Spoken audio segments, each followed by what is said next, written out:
that they were responsible. I mean, it requires a lot of continual investment of time, energy, and focus to shape a career, rather than say, "Oh, it happened then, and I've just been coasting ever since." No, that's not how that works. And back then there was air pollution. So, since no one has a relationship with the night sky, then one can ask, what is your access to it? Of course, it's our local planetarium, the Hayden Planetarium.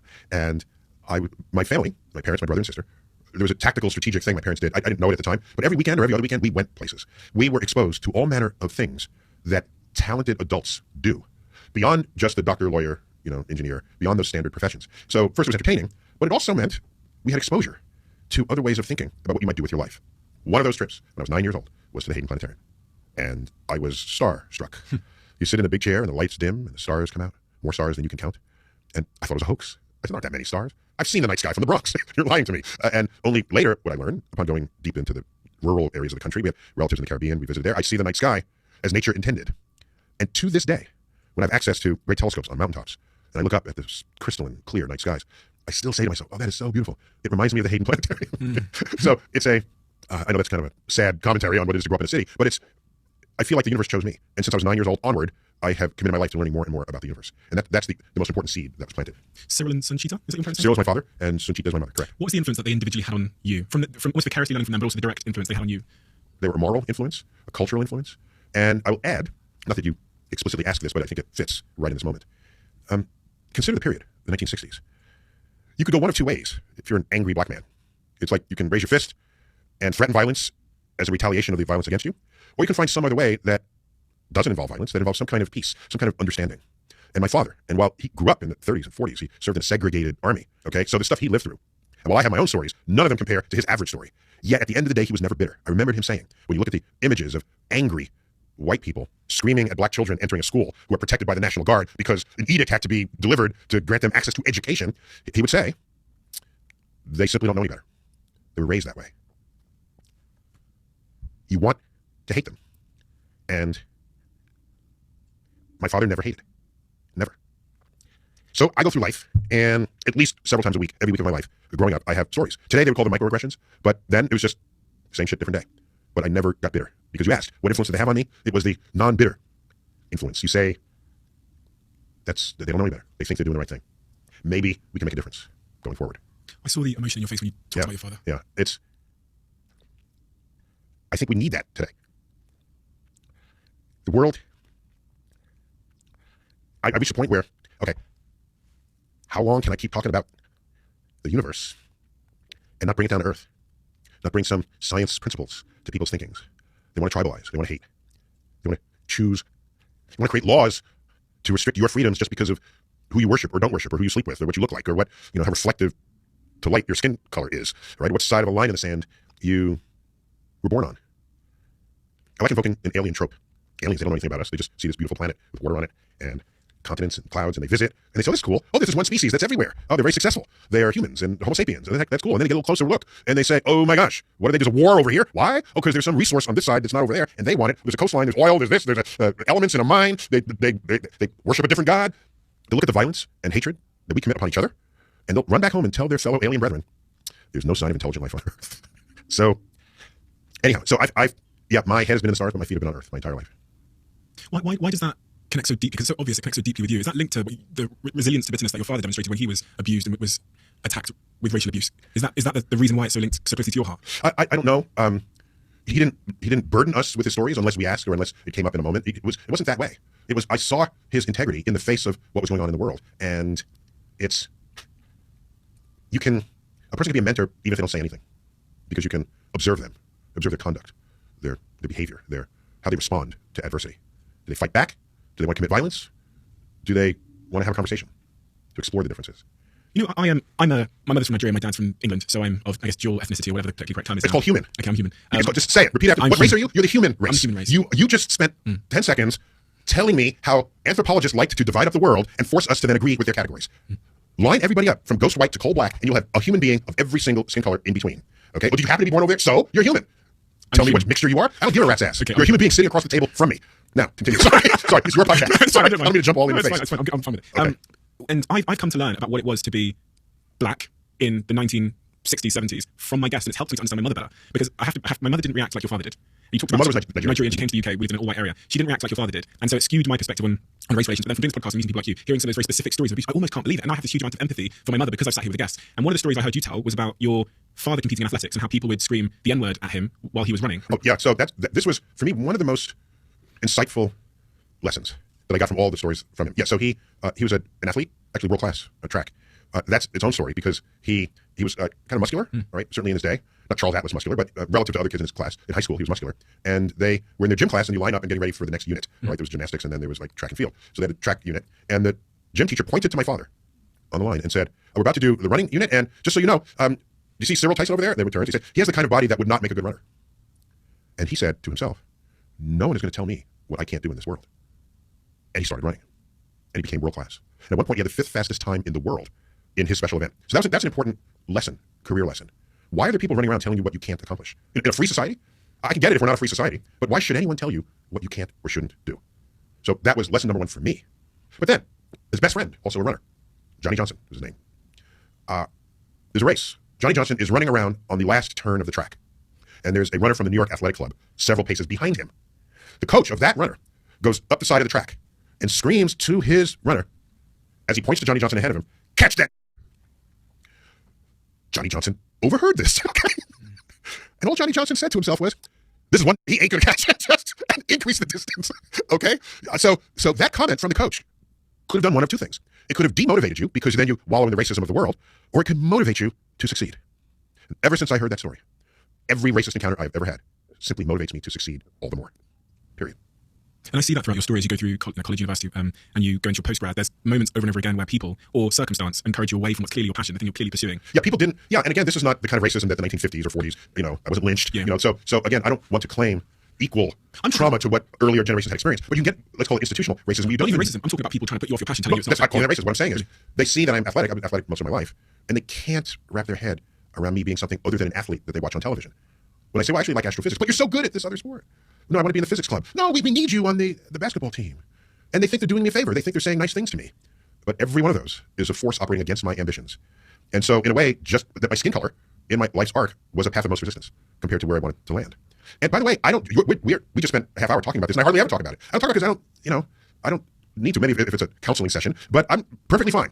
I'm a happy guy, happily married, got 2 kids, and I hardly ever talk about skin color because I want to make it irrelevant as quickly as I possibly can in every context I'm possibly in. So if you're going to invite me to give a public talk in February, Black History Month, I will decline that invitation. If you only think of me as a black scientist, then I have failed as a scientist. Period. You want me to go, you know how I realized this? Okay. So I will tell you the moment after which I was a different person interacting with the public. Okay? I'm in graduate school. There's an explosion on the sun. And the press, it's over the wires. Press hears about this. So they want to get a comment on it. An explosion on the sun. So they called Columbia, the Department of Astronomy. And they're looking for it was lunchtime. They were all out to lunch. I'm a doctoral candidate. I'm there for my PhD. And so the department admin is going through the roster, and they get to me and say, Neil, no one is here. Can you take this call? So I said, sure. And they said, hello, who are you? Neil deGrasse Tyson, doctoral candidate in astrophysics. They say, there's an explosion on the sun. Should we be worried? I said, oh, it's a solar flare. They happen with some frequency. It's a wave of particles coming towards Earth. And they said, you mean the Earth is fine? I said, the Earth is fine. And they said, can you tell us that on camera? I said, sure. Okay, we'll send up a limo to pick you up in a half hour. And so the whole conversation, there was. And it was pre-taped. I get home, I put it on the TV, and I watched this interview. And I had an out-of-body experience. I just witnessed something I've never seen before in my life. You know what that was? It was the news interviewing a black person, me, who was not an entertainer or athlete, okay? Interviewing a black person for expertise that had nothing to do with being black. The interview didn't say at the end, well, how do black people feel about solar flares? Oh, does this affect dark skin differently? None of that. It was, will Earth be safe? And he's getting that expertise from a black person. I had never seen that. And then I thought, well, is it just because I'm on TV and I'm a little more aware? So I watched for the next 2 years. Every time there was a black person brought onto the news for expertise. It was someone who's a member of Congress representing a community and they want enterprise zones for the economic. There's someone who was worried about the poverty in the inner city. Never had an audience seen a black person as an expert. Oh, they would have attorneys, but he's talking about a court case about a black person. Would there ever been a black attorney talk about a court case about a white person? No. And I said to myself, that is the answer. That's how we turn an entire world of people who think black people are just dumb and stupid, lazy, shiftless, and all they can do is shine my shoes and entertain me and sing and be the athlete on the field. If there was ever a force to change that, it's not people telling them they should think differently. It's me being visible in a way where they have no other choice but to say, oh my gosh, this person knows more about this subject than I do, and he has dark skin. So the next time they see a homeless black person, they're not saying, oh, black people are just, they have to confront the fact that they just saw a black person tell them that Earth was safe. So it's just quite simple. The next time you're driving your car and somebody comes up with a squeegee to wash your window at the red light and begs for money, and if that person is black, maybe you'll think twice about the causes and effects of poverty, of the forces that operate, that discriminate against one community of people versus another. So ever since that moment, I've declined interviews that want me because I'm black. And even in this interview, I'm not entirely comfortable spending a half hour talking about it because it turns this interview into something about me being black, which then is someone hears me for the first time. Oh, let's get him. He has all these stories about being black. Let's get him to talk to this group about in this race conference. No, I will decline that invitation. So let's talk about a separate point. What advice would you give me on how you pursue the thing that sets your heart on fire, your passion, whatever you want to call it, without falling into or conforming to the external pressure to become a doctor or lawyer? Like, I'm thinking about people that are watching this that have a passion, but they don't consider it to be a job, as many people didn't consider what you do now to be a job back then, and they're being forced by the external world's parents, expectations, social media to go and do something else they don't want to do. What would you say to those people? I can tell you this, that if you don't have, I didn't realize when I was 9 how unusual it was to be that passionate that young. Not until I got to college. Half the people my freshman year didn't yet know what they wanted to major in. And I said, I'm majoring in astrophysics. I said, was that because it was early in the catalog, alphabetically, of things you might major? No, I felt this and known this half my life. And so in college, I was sensitized to people who were still looking, still searching. Well, we have the benefit of longer life expectancy today than 50 years ago. I mention this only because if you don't know what you want to be when you grow up and you're 30, that's just fine. But I don't want to have to blame you for not exposing yourself to what you can be when you grow up. If you're sitting home watching football and say, I don't know what I want to do with my life, why don't you do what my parents did?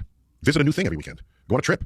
Talk to experts in all manner of tasks, and visit a chef school, visit a geology expedition. Do things, and if you like it, you'll probably be better at that than anything else you choose to do, because you will invest even your downtime doing it. And as the saying goes, pick something you would do for free and make that your career, and you'll never live a sad day in your life.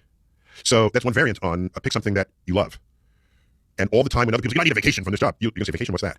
And people say that to me. Do you want a vacation from what? From the astrophysics you're doing, but I like what I'm doing. If I'm on vacation, I love being on the beach, but if I'm on the beach, I'm thinking about the universe. It's not to get away from the universe, all right? Not that could literally happen anyway. So that's what I would say. You want to be independent-minded. Listen to people's comments. People have life experience. Don't ignore it. But what you want to do is fold it into your own sensibilities, provided you have sensibilities to begin with. Otherwise, you become this ping-pong ball batted back and forth between one person's suggestion and another. In the cover of your book, it talks about the polarization that we're seeing in the world at the moment. What are the things that you are most concerned about when you think about the direction of travel of the human race and life here on Earth and what's going on? What are the things that trouble you at a very deep level in terms of our direction of travel? A lot of things. So let me put this in context. In science, if I put a conclusion forward, you're not going to ask me, did you look at both sides of that? No, that's not the question. Did you look at all sides of it? We have this binarity mind where we say, are you for us or against us? Is it black or white? Are you a boy or are you a girl? Is it up or is it down? This is intellectually lazy, because practically everything that exists in this universe manifests on a spectrum. So here's a thought, and you can say, well, did you look at both sides? No, I looked at all sides. Did you realize that if this changes, that could change this? And did you figure out how sensitive it is to that? If I didn't, I'm not doing my job as a scientist. Okay? So we live in a time, especially fractured by the forces of social media. I say this only because if you post an opinion on anything in social media, it gets attacked. There'll be people who agree with it, fine. But the noise and the fireworks are when you get attacked. I don't think it used to be that way. I think there was a time when I would express an opinion, and you say, oh, that's interesting. Here's my opinion. So why do you think that way? Well, here's why I think that. That's interesting. I never thought about it that way. Cool. You spend 15 minutes comparing and contrasting opinions, then you go out for a beer at the pub. This is how I remembered it. Am I misremembering? I don't think so. To be attacked? No, what are the consequences? What are you actually after by attacking someone with a different opinion? Oh, I know what it is. You want everyone to have exactly the same opinion you do. Well, that's not this country either. No. You know what's on our currency? On our currency, e pluribus unum. Okay? Out of the many, we have one. Not out of the one, we have one. It is the many. It is the plurality. Pluribus. It's Latin, okay? A plurality means people coexist who think differently about the world. And we celebrate that, or at least we ought to. Otherwise, we're all the same. And we can make a country where everybody's the same, and that's called a dictatorship. Is that really? Think through fully the consequences of that. Now, let me get back to the violence part. I want to on the point of social media. You had a tweet that you did that went viral that got attacked, right? I mean, there was one in particular that I think was attacking one of the others. I can't even remember it off the top of my head. It's never my intent to post a tweet that gets attacked. Of course, if it gets attacked, it's like, I didn't see that coming. I count myself as an educator. I'm in the ranks of educators, and my goal is to enlighten and educate, not to anger people. So I still maintain a forbidden Twitter file on my computer. These are tweets that, no, I'm not going to post it. It's true, objectively true. It would be too upsetting to people. Is there another way? So anytime that happens, like, oh my gosh, okay, let me see if I can tune that differently next time. But if you know it's true and you believe it's important, you still might not post it because it might upset people. In ways that are not productive. Give me an example. No, I will quote my father. Okay. It's not good enough to be right. You also have to be effective. If you're not effective, go home. Doesn't matter if you are in the right.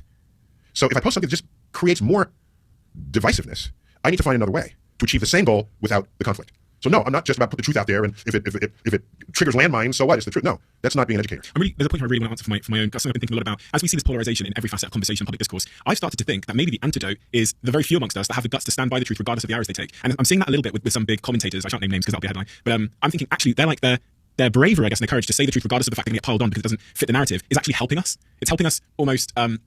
It's helping. It moves the needle. Yeah. Okay, so I see that. I'm just saying, I believe, however delusionally, that you can achieve the same goal without angering people. And part of the goal of that book is to offer ways to think about points of conflict in fresh ways that do not trigger people to dig their heels in and fight more ferociously to defend their opinions. Now, I want to put this in context because I started out by describing an idea, and you say, did you consider both sides? No, I considered all sides. People want to think we're in the most violent times. Like we look at violence against the trans community. First, there was always violence against trans people. Nobody was talking about it. Because there was violence against other people, there was violence against black people, there was violence against women. There's a whole list of people who were more represented statistically in the world than trans people, where we went through periods of our social justice arc to try to rectify those problems. And so the fact that trans rights are on the table now is itself a measure of progress. Because we're not talking about gay marriage anymore. We're not talking under President Clinton, one of our more progressive liberal presidents. Do you know what the thing was? It was gays in the military. Don't ask, don't tell. That was considered a progressive stance in the 1990s under a liberal president. Don't ask, don't tell. Now in Qatar, they say we will welcome gay people, but don't exhibit the gayness in the stands. And everyone is jumping all over them for that regressive posture. It's exactly what we were 30 years ago. Don't ask, don't tell. I don't mind if you're gay, just don't kiss another man in front of me if you're a man. Otherwise, okay with it, all right?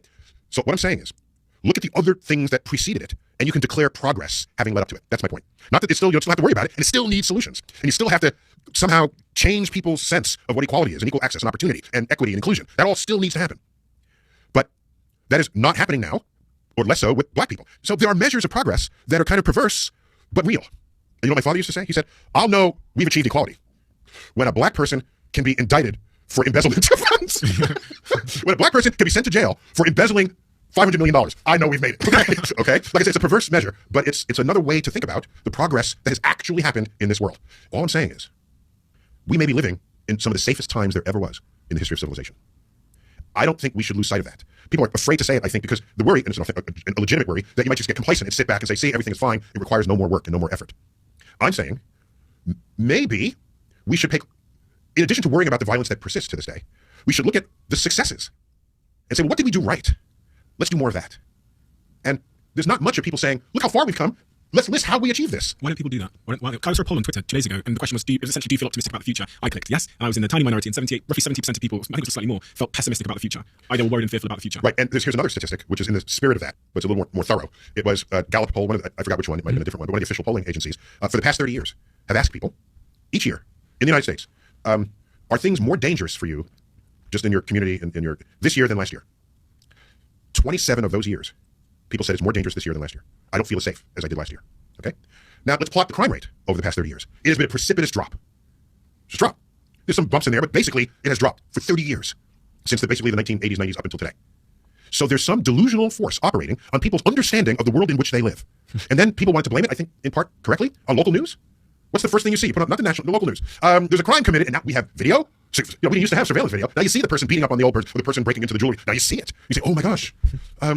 Clutch your loved ones and your valuables. Our ability to show you violence is greater than ever before, and it affects us emotionally. Part of what it is to be a scientist is to figure out all the ways you could bias yourself and remove them as far as possible, as much as you can. What is the scientific method? If not, I give my own wording of the scientific method. It's simply do whatever it takes to not fool yourself into thinking something is true that is not, or that something is not true that is. So that poll would have told me, I'm going to look at the actual data. And I'm going to react to the actual data, not to my feelings about an objective truth. Nothing wrong with feelings. It's the source of the greatest art in the world. And it's our emotions, how we feel for people. But if you're going to make legislation, if you're going to act on your feelings, and there's an objective truth that informs those feelings, that's the path you should take. Otherwise, we're a house of cards. It could collapse at any moment because somebody feels like you're going to harm them, or they feel like it's dangerous, or they feel like you're... Excuse me? I love human feelings, but don't let it interfere with objective truths. Don't let it interfere with legislation, laws that would have to affect us all.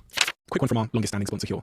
I can't tell you over the last, really it's been about 2.5 years, it was really post-pandemic, how much my health has become such a huge priority in my life. Huel has been probably the most important partner in my health journey because I've been in the boardrooms, I've been to their offices tens of times. I've seen how they make their decisions on nutrition, and that's why it's such a wonderful thing to be able to talk to this audience about brand and product that is so unbelievably linked to my values and the place I am in my life of valuing the gym, exercise, movement, my mind, my breathing, all of those things, and most importantly, my nutrition. That is the role Huel plays. And so every time I get to read these ads out, I do it with such passion because I really believe every word I'm saying, and I absolutely love the brand. So if you haven't already tried Huel and you've been resistant to my pestering, then give it a go and let me know how you get on. We're lucky enough to have Intel sponsoring this podcast, and Intel Evo is essentially their badge of excellence that determines whether a laptop is high spec or not. So it's going to save you a load of time researching and comparing models, because if you see the Intel Evo badge, you know it's past Intel's own strict requirements for laptops that prioritize on-the-go productivity. One of those requirements for Intel Evo is the real-world battery life and fast charging when you're in a rush. Intel Evo laptops have long-lasting fast-charging batteries, which ticks a lot of boxes for me. You'll get at least 4 hours worth of charge in under 30 minutes of being plugged in, and a battery life designed to last at least 9 or more hours, even if you're like me and have multiple tabs open. The laptop is also really responsive. With the Intel Evo platform, it wakes up in less than a second and comes with 12th generation Intel Core processors built into the laptop, so it's ready to go instantly. As someone who spends a lot of my time out and about between podcast recordings, talks, meetings, business meetings, events, etc., being able to rely on a laptop to keep going at the pace I do is critical. And with the Intel Evo platform, you get the performance and the battery life you need to do just that. Head to intel.co.uk Evo to find out more about the Intel Evo platform. Your documentary, Cosmos. I don't know if I'm saying that right. Cosmos? I think might be an English. You're Brit. I don't know how you pronounce anything. It's Irish, so You can say- Cosmos. You will never find an American correcting British Well, it pronunciation happens because we sometimes. just don't know. Yeah. Okay. So objective truth and reality and feelings. One of the things I learned from that documentary, which was honestly, I remember the day I found it. I shouldn't say this, but I didn't have a lot of money, so I found it on some dodgy pirated website, and I watched. I think it was 8 episodes. Security. Yeah, I watched them all that night, and then I went back and watched the previous one with Carl Sagan. It just captivated me, and it has ever since. I actually would cite that as the start of my fascination with the universe. And one of the really profound things I took from it, when we're talking about objective truth and feelings, is there's a scene in the documentary where you kind of zoom out, and it keeps going and going and going and going and going and going. And it made me, talking about objective truth and feelings, it made me feel so insignificant. I realised that I am objectively irrelevant, and that was a wonderful feeling, because with that, it strips away the burden of your own self-importance and ego. Do we matter? So the cosmic perspective is incompatible with your ego. Okay. I should say your ego is incompatible with the cosmic perspective. That's the proper way to order that sentence. The cosmic perspective shows you how small we are in size, in time, in space. And if you go into the high ego, you might resist that. You might say, no, I'm important. But I think of it differently. We know one of the greatest gifts of modern astrophysics to civilization, dare I call it a gift, is the knowledge that the atoms of your body are traceable, not only to the Big Bang origin of the universe itself, but especially to stars that have manufactured those elements and later in their lives, on death, exploded, scattering that enrichment across gas clouds so that their next generation of stars would have planets, and on at least one of those planets, life. So, we are not just figuratively, we are literally stardust. So when you go out and look up at the night sky, yeah, your urge is, I'm small and that's large. And yes, you're alive in this universe, but there's another way to look at it. The universe is alive within you. You have kinship with the cosmos. That feeling, to me, is greater than any ego you could have possibly walked into the room with. First, that feeling borders on spiritual. Second. Third, we have trained ourselves to equate being special with being different. You're special. You do something, think some way that no one else does. So I'm special. Well, let me turn that on its head and say, maybe we're special, not because we're different, but because we're the same. All humans are stardust. All humans share a chemistry with a biology, with all other life on Earth. There's one Genesis on this Earth. We have DNA in common with a banana. I beg your pardon. You can ask, well, where are the arms and legs? No, DNA goes deeper than that. DNA controls chemistry. It controls metabolism. It controls all kinds of things that are prescribed in the DNA, and that's where we have commonality with other life forms on Earth. So why not look around and say, I'm not special because I'm different. I'm special because I'm the same as you, as others, as the tree, as the brook, as the animals, the woodland creatures. And we can all sit here and look up at the night sky and say, yes, we have kinship with the cosmos. I feel large because of that, not small. You mentioned the pursuit of happiness earlier when you were talking about one of the central sort of like doctrines of the American dream, that pursuit of happiness. And in what you just said about the universe, I was pondering where meaning is derived from. So I'll kind of ask the question at the same time: is happiness and meaning, where does that come from in your perspective? What I found is there's an urge people have to search for meaning. Is it under this rock, metaphorically, right? Is it under a rock? I'm going to search. Is there meaning? Is it behind a tree?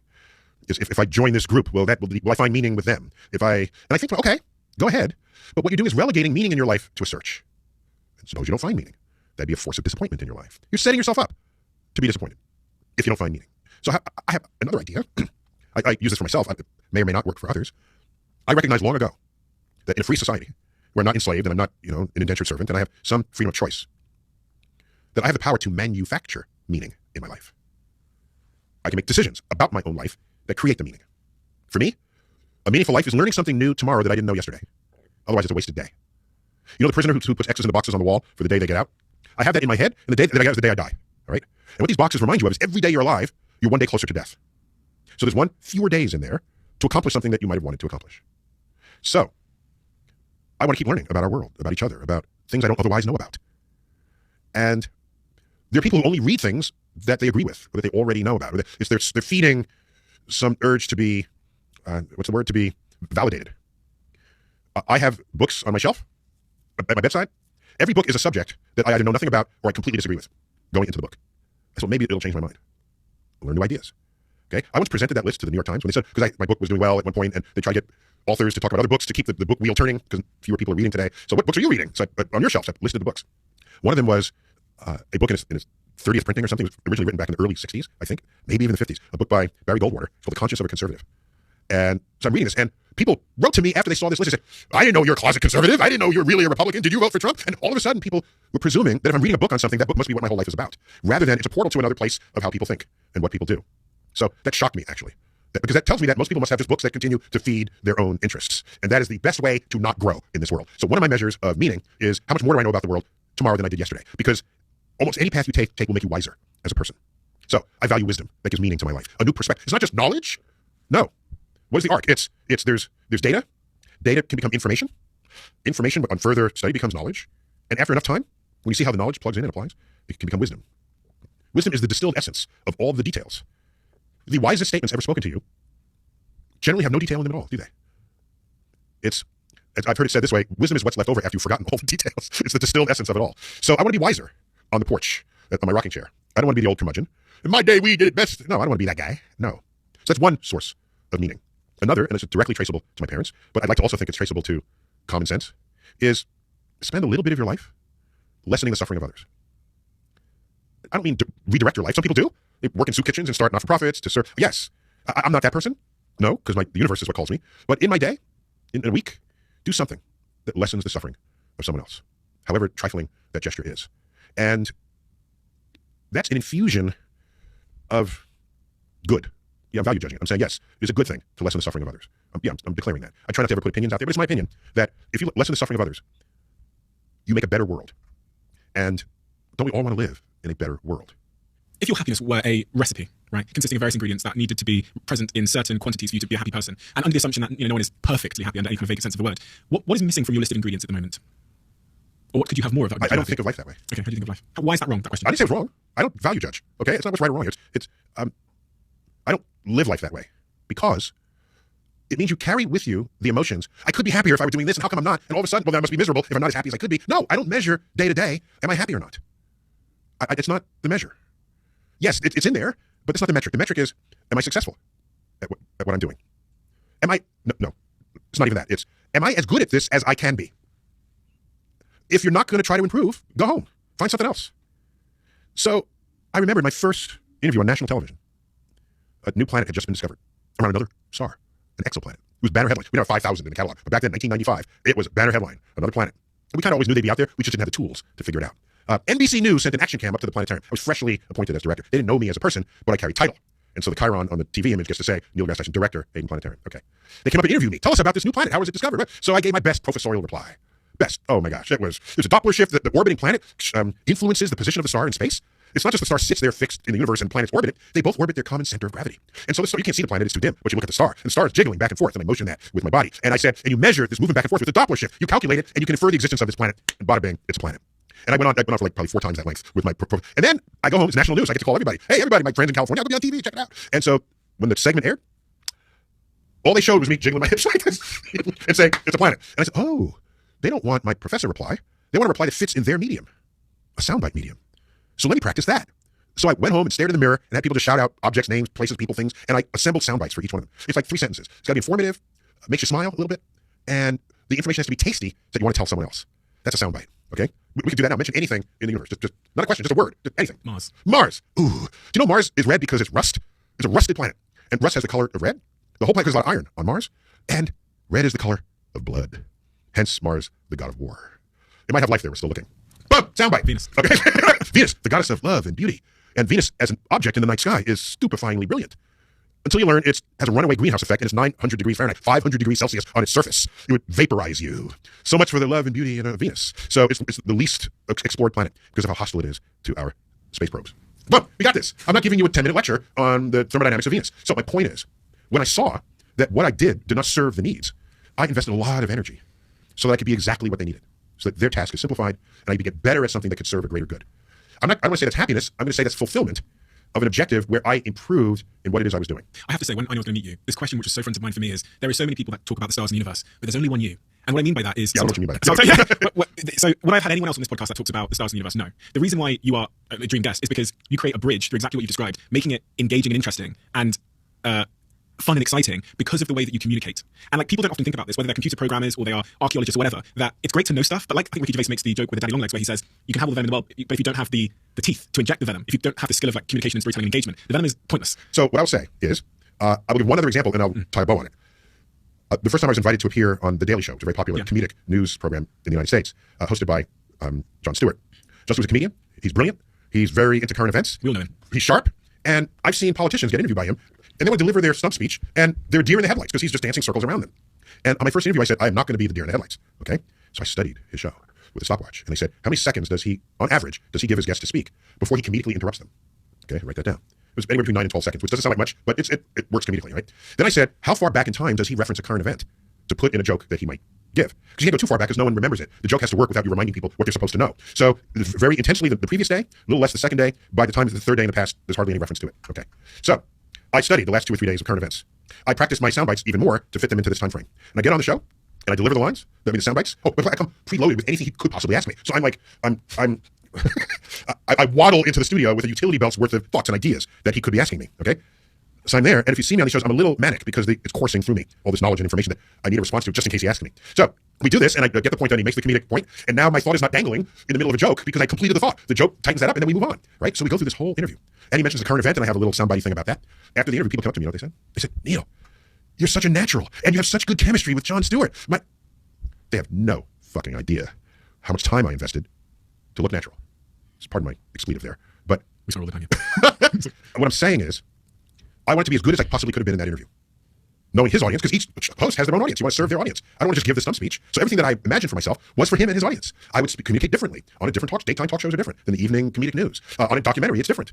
So my only point of this, with these examples, are I pay attention to whether people are paying attention to me. If I'm giving you an explanation and you're drifting, that's not working. Let me pull that out of the utility belt. Let me try something else. If I talk about black holes in a particular way, oh, you're leaning in the conversation. Your eyebrows are raised. That worked. So I have a database of people's expressions while I'm talking to them. and I sift that so that I pick and choose what is most impactful in the few minutes we have together. Otherwise, I'm dragging you through a syllabus that who the hell cares? What are the devices that you probably don't even do it intentionally? You're saying it's natural. Watch yourself. I didn't say that. You know, don't edit that out, okay? Okay, so what are the devices that you intentionally work very, very hard on to employ that I might take from you and become as good a speaker as you are, as engaging and as captivating, despite the fact that you're delivering such complex subject matter at times, but it still seems accessible to someone like me that is just simply a chimp? Not everything that excites me as a professional in the field will excite you. You need to sort them into those categories. And maybe there's something that will excite me, and you'll see me get all excited, and you'll get giddy because you like watching me get excited. That's a different dynamic in that moment. Mm-hmm. All right, it's kind of fun. I like watching. I have a colleague who's like all into leeches. Right, he specializes in invertebrates and leeches among them. Just to hear him talk, I don't care about leeches, but he does. It's like, wow, I didn't know anyone could care that much about a blood-sucking invertebrate. But it was just, I'm delighted to watch that. All right, so you sort things that excite you from things that could excite someone else. Well, how do you know? You have to practice that. Okay, strike up conversations. Watch if people care about what you say. Is there some other conversation that distracts them from your conversation with them? Well, go back to the drawing board on that one. Okay, and I also be a good listener. Watch what excites other people when they're in conversations with other people. And that's what I've done. So in that way, I'm fully socialized. My parents were social creatures, and we held dinner parties often, hosting conversations, and I'd watch that. I'm a kid, so I'm not, for their dinner parties, I didn't have a seat at the table. But the idea of being able to communicate, my father's a sociologist, that's all he ever did. That, I think, mattered within me. And you have to be able to read people's facial, you know what we did with my kids? It was first evidence that they were not autistic, but also I think it's good practice. When they're old enough to start thinking about human emotion, maybe 8, 9, to early, between years, between 8 and 12, where they can actively think about what someone else thinks and feels, okay? Is the person angry? Is the person happy? Are they sad? Are they jealous? Are they whatever? Okay. So what I did was, or what you can do is find a romantic comedy that is well acted, all right? Where you have stars that really do it right. And sit down and watch the movie with the sound off. And have your kids, ask them, what do you think they're thinking now? What do you think she's feeling? What do you think she's saying? What do you think she's going to do next? And you just watch it. And the actors are not only delivering lines, they're feeling their roles. And you might have to wait if your kid is a little slower that way. Maybe they have to be 13 or 14, middle school, where your social standing matters more than in elementary school. You don't even care, right? So maybe it's a middle school thing more than an elementary school thing. And that way, you thought you said, well, let's check. And you go back, and it turns out, yes, she was jealous in that moment. And so it trains you to read a facial expression. And a good actor will do this. That's what makes them good actors. And you don't rely on the sound, just the visual. It's an exercise in reading faces, reading people, reading emotions. And so you want to do this. And in the limit, you become a full-up empath, right? I think that's a noun. Yeah. An empath. That has shaped some people's careers. But this is real. We're human, we're social creatures. So, yeah, I fold that in because I want to reach you. Oh, and what things do you care about? In my podcast, it's called Star Talk, I have a co-host who's a comedian, a professional stand-up comedian. And the anatomy of the podcast is, there's sort of the trinity. There's the science content, there's the humor, and there's pop culture. Why do I care about pop culture? Because you walk into the room already framed in a scaffold of pop culture. If I know that in advance, I don't have to start from scratch. When I'm teaching you something, I'm going to say, oh, I have a bit of science that I can clad onto this part of your scaffold, your pop culture scaffold. And you know something? It fits, it sticks. And you say, whoa, I never knew that about this. There's an American football game that ended in a tie, but we don't end in ties, right? So there's an overtime. And you reach a point where it's sudden death overtime. Sudden death, where the next person that scores wins the game. So this person was ready to kick for, it's called a field goal, and it's 50 yards out. 50 yards, oh my gosh, okay? That's hard. So they kick it, and no one breathes for the 3 or 4 seconds the ball is, so the ball tumbles in the air, and there it goes. And everybody just follows it. And look it up. And the ball hit the left upright and careened in for the win. And I said, whoa, wait a minute. What's the orientation of the stadium? It's north-south. This is a round ball hitting a round post and going in. Do you realize round things hitting other round things fractions of an inch make a difference? So I did a fast calculation, and then I tweeted. The Cincinnati Bengals, for the sudden death field goal that careened off the upright, was aided by a 1 centimeter shift to the right, given to it by the rotation of the earth. People lost their minds. Okay, the Cincinnati Bengals, the local newspaper said, God help them win the game. And so everybody, so I didn't have to say what football is, who the Cincinnati Bengals are, what a sudden death goal is, what a field goal is, or explain that the goalposts have a left and a right goalpost. I didn't have to introduce any of that. That's an example of the pop culture that someone walks into the room with. And I found a bit of science that I know they're going to care about because it touches something that's pop culture that they already care about. And I would follow that up with it's a Coriolis force, and it's why storms rotate counterclockwise in the northern hemisphere. I'd follow it up with the lesson plan, but I got your interest. Yeah. Okay? Yeah. I didn't start out that way. There's such a thing as a Coriolis force. No, go where they care. Go where they care. That's what I do professionally. If I spoke to Alice, and I said, your wife, and I said, Alice, what does Neil struggle with? What would she say to me? Struggle with?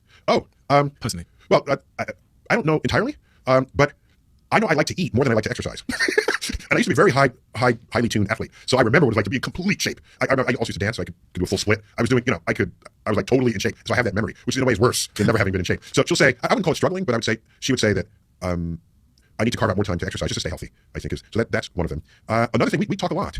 We've been married 34 years. And people say, what's the secret? Anytime someone asks you what the secret is, they're being lazy. Because it assumes, just know this one thing and everything will be better. How much of life actually works that way? When someone said, what's your secret to knowing astrophysics? It's like, working at it 60 hours a week. That's the secret. Somebody asks a chef, what's your secret in this recipe? It's because I went to chef school for 6 years. That's the secret. So I've never asked someone what's your secret because that's disrespect for the actual work that could go into what it is to gain the expertise or the state of existence that someone has achieved. I think in a marriage, it's, most or half end in divorce within some number of years. So what's going on with the institution? And I think we're not trained how to communicate. You're living with a person every day of your life. It's really easy to take that person for granted. It's really easy to enter states of boredom because you've already talked about. So what you do new things with each other as often as you can. You go on a trip, explore new hobbies. You go, you take up a new sport. You play tennis or whatever. Just do something new as you would with any other new person, right? Why does the other new person look really good? Because they're new, okay? So you can always be new in your marriage if you do new things. Why not travel? Travel together. Then every day is a new experience you both share. So when you get back home, you have something new to talk about, new to share, new to places to grow. And this thing where I want to go on a dating app where I can find someone who's just like me, I don't want anyone just like me. I already have me. I want someone different. I want someone I can learn from, someone with different interests that I could grow into. So not that I've ever used a dating app, but if I had a dating app, I would look for someone who is just really different. It's odd because so many of the apps are finding someone just like you, all right? There's now like a Christian app and a Jewish app and this app and I find someone who has this category. It's like, wow, why not just have some fun with somebody who's just different? One of the things we talk about on this podcast is mental health, and the conversation around mental health is really developed over the last 10 years from a time when we didn't completely. Yeah. Oh my gosh! Yeah, the perception of it has completely changed in terms of being stigmatized, but our awareness and our understanding of concept of physical health and mental health is now more present than ever. Was there an event that put your mental health in focus for you? Like really made you cognizant of the fact that you have mental health and it's something that you have to, I was going to say protect, but just keep healthy, I guess. It often that's, okay. I don't have a simple. I have an answer, but it's not simple. How much time you got left here? There's a friend. I told you a long story, but you asked it. There's someone my age, maybe 1 year older, when I was in high school, who died, who was the son of a very close family friend of my parents. We might have played together as very small children, but I didn't know him as a teenager, okay? He died of brain cancer. Very tragic. You're 17 years old and you die of brain cancer. Ready to go off to college and all the rest. They bust in school kids from the school, okay? And they unloaded and they filled this chapel. And it was a closed casket because it was brain cancer. So, there's a picture of him on the casket. And I'm watching this. And, his classmates are like holding each other as they walk up the aisle. And there's the organ playing. No, it's not a New Orleans song where you sort of celebrate the life of the person who just died. It was the kind of organ music where you want to be sad that the person died. And I'm watching this. And then I start getting emotional. And like a tear shows up in my eye. And I said, wait a minute. I don't know this kid. I don't even remember him. I'd be crying because the organ is making me cry. I'd be crying because I'm seeing other people who did know him cry. And I did a fast calculation. How many people are dying in this hour in the city or in the country or in the world? Am I crying for them who I equally don't know? I rationalized an emotional state out of this pain and misery. And I said, if I'm not tearing for everybody else who dies who I don't know, I should not be tearing for this person. And so I sucked the tears back up and just observed it anthropologically that there's a funeral going on right in front of me. That was an expression of control over my emotions. That is basically how I lived for the first 19 years of my life. What was the cost? The cost? No cost. Why would there be a cost? Why should there be a cost? To not having forced emotions by other... No, there's... What cost? I'm a geek kid, okay? And emotions are something that interfere with rational thought. But it's changed. So what I can say to you is, you're emotional. What's the cost for not being rational? Okay? I could totally put the question back on you.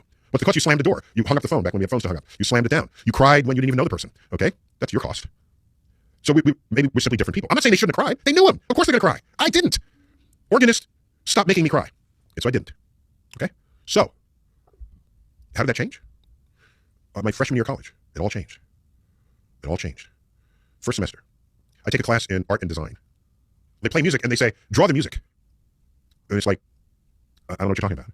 What do you, feel the music and draw how it makes you feel. I say, it's just music I'm listening to.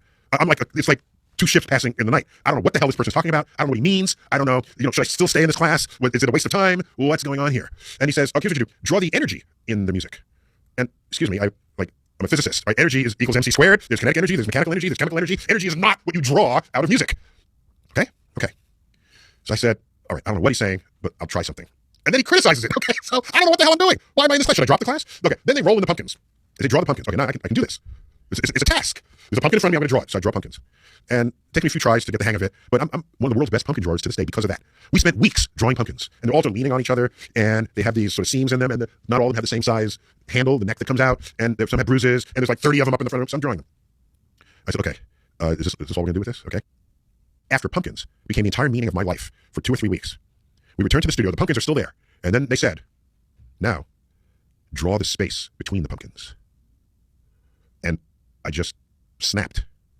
It was like, wait a minute, you're telling me that I give objective meaning to these things that we call pumpkins, and now these pumpkins are just the boundaries to something else that I'm giving meaning to, and it's the space between the pumpkins. It was like, whoa. So, I started drawing the space between the pumpkins. And the pumpkins were now the edges of things, not the object of what I'm drawing. And my brain turned inside out. And I started looking around. I say, are these lights, or is it a shadow that makes the shape? Am I in a space? Is the space what's real, or is it the boundary of the space? If the boundary weren't there, would I still be in this space? I'd still be breathing this air, but we wouldn't call it space because that boundary isn't there. So everything looked different after then. Everything. And from that moment onward, I could talk to artists with abstract vocabulary. How does this painting feel? What does it do for you? What are your emotions? It opened up a box, an emotional state that was previously non-communicative with the rest of my mind. It was kept there. I could act. It's not that I didn't know how to cry. It's just the crying had nothing to do with anything else that was objectively real. So what it did, it found the place where it pried it open. And there was spillage. There was cross spillage. So I can tell you this now. There's no way the sentence could have come out of my head. On my iPhone, I have Skin. It's not a casing. It's just what's called a skin. And it is a section of Van Gogh's Starry Night. The actual name of the painting is The Starry Night. Okay? It's got these swirly, beautiful colors. And all right, it's my favorite painting. Why? Because it's certainly not what he saw. The sky has never looked this way. But it's definitely what he felt. And for me, an artist's task, their duty in this world, not to prescribe about this, but for me, their duty is to show me the world as I do not see it. Take me someplace. Give me a perspective that will broaden my interpretation of reality. That is a thought, an idea, a sentence that could have never come out of my mouth until that moment where I drew the space between the pumpkins. And that access to abstract thinking, to now, in the early days, I'd watch a Broadway musical, and two people walk up to each other speaking, a song is about to happen, and then they sing about their love for each other. I say, why don't you just cut the song, just say you love each other, move on to the next scene. That's how I felt as a child. After college, after that course, I see the two people walk up to each other, and they're speaking their emotions, and I'm saying, when you sing your emotions, it reaches a deeper part, not only within yourself, but within the listeners. Because there's more of your emotion expressed when you sing. And so now, I long for the song in a Broadway musical. The simplicity of expressed emotion. So I don't want to quite say I'm the opposite of what I was when I sucked back to tears in that funeral. But I'm going to say that, dare I suggest, a well-developed access to both your emotions and your rational self, with some control over the two. You don't want rampant contamination, but just be able to close the door every now and then between the two and then open it, I think can serve us greatly as a civilization, if I were to offer perspective and advice. There are times where you need your rational self. Otherwise, you will not make a decision that's in the best interest of your health, your wealth, or your security. But don't let that hide what emotions you might have. Because the world's greatest art, as far as I can tell, issues forth from rampant emotion that we're capable of as human beings. Neil, thank you. We have a closing tradition on this podcast where the last guest asks a question for the next guest without knowing who they're going to ask it for. And they write it in this book. I don't get to sit to open it, which is fun. Oh, so you get to see it now? I get to see it now. Okay. Jack always looks, but I never look. When was the last time you cried and why? I cry often, now that the door to my emotions has been found and pried open. So I cry often. I cry at very simple things. I cry at simple emotional moments in a play. Resident of New York City, so we consume, as many Londoners, surely you consume the theater scene. I'll cry even in a moment in a musical. The musical is supposed to make you happy, but there might be a tender moment. I tear up if I see acts of sensitivity and kindness in a situation where you would not expect it. Okay? If you see a war-torn scene and a soldier picks up a doll and hands it to a child. There's a soldier who's brandishing a weapon for killing people, and they take a moment to do that. I'll tear up. I'm tearing up now just thinking of such a scene. when that happens.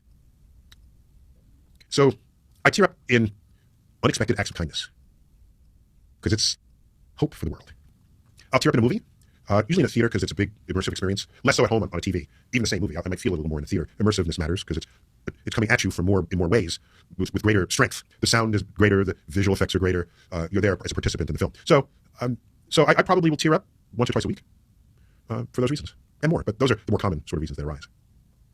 Neil, thank you. Thank you for the inspiration over the last decade. Thank you for being the starry messenger in my life, which is the name of your new book. Because you were, it's funny, I was thinking about it as we started this conversation, that was actually the moment that I became obsessed with the universe when I first watched you present Cosmos all those years ago. And this book is just a continuation of that, but it's a very current book in the sense that it speaks to some of the profound issues that are happening in the world. The inside cover, I think, presents a really great explanation of that. In a time when our political and cultural views feel more polarized than ever, Tyson provides a much needed antidote to so much of what divides us, while making a passionate case for the twin chariots of enlightenment, a cosmic perspective, and the rationality of science. And that's exactly what this book is. It's a necessary antidote to the modern times we're living in. Well, thank you for your support of that. I will say that Starry Messenger comes from Galileo, where he first perfects the telescope. After only just having heard that the telescope was invented in the Netherlands, he said, oh my gosh, let me make my own version of it. He makes the best version that exists in the world, observes the night sky, notices that Venus goes through phases, which can only happen if Venus is going around the sun and not around Earth. He notices that the sun has spots, the moon has craters, the Jupiter has moons that orbit it. He didn't call them moons, they're called Jupiter stars, because why would you think they were moons? Who knows? And he reports this with the first evidence that Earth is not the center of all motion. And he called it Sidereus Nuncius, Starry Messenger. The Starry Messenger wasn't him. The Starry Messenger was these messages themselves from the sky that are conflicting with prevailing belief systems about humans and about Earth. And he got into big trouble with the church. So as an astrophysicist, I found all the starry messages I could and applied them to our plight here on Earth. And that's the summary of what's going on in that book. Death is a topic you mentioned in this book. Yes, life and death. Life and death. I'm more compelled by death. As should we all be. Yeah. I was a Christian growing up until the age of about 18, and then when I discovered atheism or agnosticism, whatever they want to call it, my perspective of death changed and I actually became really comfortable with death, the prospect of death. Where do you think, and where are you at in your perspective and thoughts on death? For myself or just in general? In general and yourself. Probably quite inseparable, I imagine. Death? Death comes up as a topic of conversation commonly when we talk about prolonging life. And now that we're into the genome and into human physiology, might there be a day where you can live forever? Okay? And there's something called the generation that will have escape velocity. Do you know what that is? Okay, I'll tell you what it is. So in the last 50 years, we've increased life expectancy 20 years. In the last 10 years, we've increased life expectancy by 5 years. So there will be a time where in the last year, we increased life expectancy by a year. At that moment, Homo sapiens have achieved escape velocity from death. Okay? That generation will never die unless you're hit by a bus. Okay? So that brings you the question, if you could live forever, would you? And my reply to that, and I don't want to answer for other people, so I want to be very clear that yes, I have my opinions, but I don't care if you share my opinions. You should have your own opinions, okay? My outlook on this is, well, let's take, for example, a bouquet of flowers. If you buy a bouquet of flowers and hand them to your loved one, and the flowers are made of plastic, how would your loved one reply to that? They probably think you don't love them. But you say, but darling, they'll last forever. Okay? No, that's not the variable here. That's not what matters. The fact that flowers die is the very reason why they have meaning as a gift. Your handed flowers, they're going to be dead in 7 days. That means, you better pay attention to them. You're going to smell them. You're going to take care of them. You're going to make sure you change the water and trim the stems. And you're going to put it in a central place so that not only you see them, but so does everybody else. You're going to celebrate those flowers while they're alive because the day is going to come very quickly where they're going to die. And in their senescence, you're going to nurse them through. As the neck gets a little weak on the stem, you might try to prop them up until they're gone. It is the fact that they're going to die that gives them meaning as a gift. And dare I say that my knowledge that I'm going to die gives not only meaning to my being alive, it gives urgency to it. On my deathbed, I do not want to regret having the interest and ability to have solved the problem that I did not solve. To have an experience that I could have had, but then I did not. Knowing I'm going to die means I'm going to wake up in the morning and I'm going to be all about action. Action. I will tell people I love them if I love them. I will accomplish things. I will learn this thing I wanted to learn. I will do all I can. Because you know what I want on my tombstone? It's a quote from a famous American educator of 2 centuries ago. His name is Horace Mann. He was also a university president, I think it was. He gave a commencement speech, one of his last. And he says to the graduates, I beseech you, love that word, nobody uses that word anymore, beseech.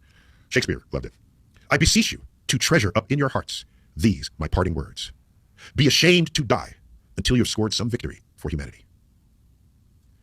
I want that on my tombstone. I don't want any other monument but that on my tombstone.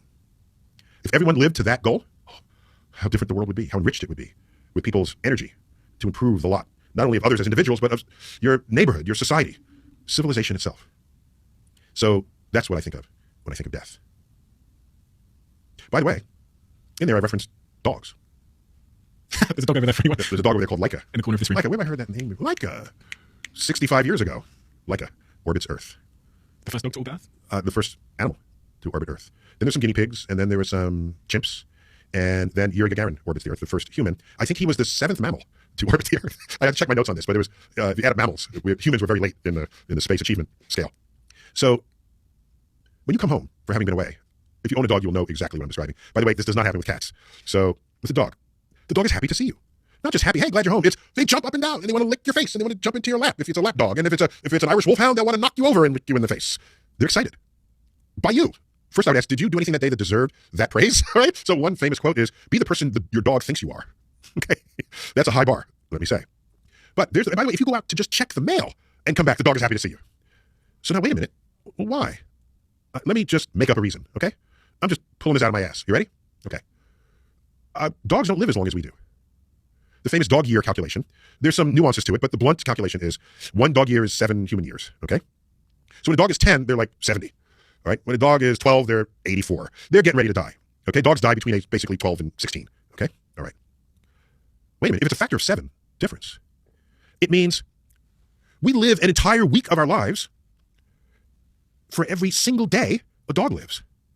So maybe the dog knows it won't live as long as we will. Maybe it knows it's got a truncated life expectancy relative to humans. Maybe it knows it's got to make every day count. We can languish away 5 days out of the week. You still have the other 2 days to watch football with your friends. The dog doesn't have that luxury. So I'm making this up. I'm going to declare that dogs know that every day of their lives matter. And therefore, they're going to make it count. And they're going to be happy every day. You ever wake up to a dog that's depressed? Never. No. I walk myself today. Don't worry about it. I'll feed myself. I don't want to eat. No, they've been sick. All right? That's how you know they're sick. They're not licking you in the face. That's a sad day for the dog. But then they pop back. Dogs don't stay sick for long because they live 7 times faster than we do. Have you ever taken a dog to the vet and they perform surgery on the dog? Okay? You know where I'm going here? They perform surgery. The next day, the dog is out running around in the park. I've seen dog with the leg amputated. Amputated leg. And the next day, they're a little slower, but they're kind of walking around and they still want to lick you in the face. And they're as good as new after 3 days. If we had one of our legs amputated, oh my gosh, I'm still in the hospital a month later. Dogs live in the fast lane. And maybe they know it. And so I want to think to myself, no, I'm not licking people in the face, but I want to experience the joy and the urgency that dogs do, simply by being alive. Neil, thank you. Thank you for the generosity of your time. Thank you for all the inspiration. Thank you for schooling me in the most unintentional way on how to be a wonderful, engaging communicator and how to make very complex subject matter fun and accessible for everybody. Well, thank you. And can I end with the beginning quote of the book? Please. May I? At the beginning of the book, I want to set the mood. Because Earth from space is very different than Earth from Earth's surface. Oh, dedicated to the memory of Cyril deGrasse Tyson and all others who want to see the world as it could be rather than as it is. That's my father. Okay, so here's a quote. Apollo astronaut, Edgar Mitchell, Apollo 14. He went to the moon and saw Earth. Because that's kind of what happened. We went to the moon to discover the moon, to explore the moon, and we looked back over our shoulders, and we kind of discovered Earth for the first time. The birth of the modern conservation and environmental movement began while we were walking on the moon. Because there was Earth, adrift, alone, in the darkness of space, with no hint that help would come from elsewhere to save us from ourselves. That very line is in Carl Sagan penned in his book, A Pale Blue Dot. So here's Edgar Mitchell.